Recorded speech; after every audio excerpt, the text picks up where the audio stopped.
আপনারাও সজাগ থাকবেন, কোনো দুষ্টু ব্যক্তি যেন কোনো দুষ্টামি করার সুযোগ না পায়। ঢাকা মেট্রোপলিটন পুলিশের সদস্যবৃন্দু সুসংগঠিত হয়ে গেছে, পূর্বের নেই আমরা কাজ করতেছি এবং কোনো রকম কোনো সমস্যা হবে না।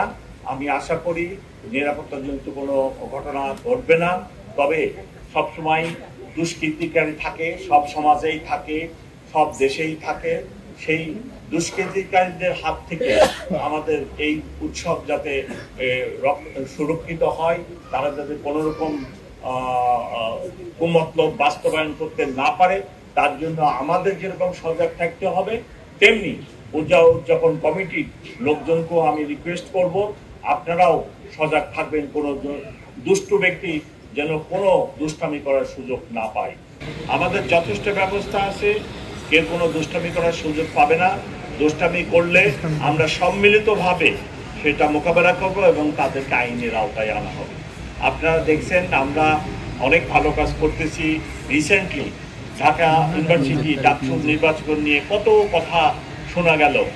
আমরা রাতভর কাজ করে, দিনভর কাজ করে সেগুলো খুব সুন্দরভাবে সম্পন্ন করছি এবং আমি আশা করি আমার অফিসাররা পূজার এই দায়িত্ব নিশ্চিতভাবে সুন্দরভাবে পালন করবে এবং কোনো অসুবিধা হবে না। ইভেন আমি আমার যে সমস্ত অফিসার এই পূজা মণ্ডপ নিয়োজিত আছে তাদের থাকা খাওয়ারও এবার আমি সুবন্দোবস্ত করছি, যেটা অতীতে আর কখনোই করা হয়নি, যাতে তাদের কোনো অসুবিধা না হয়, তো তারা সুন্দরভাবে ডিউটি পালন করবে। Thank you very much.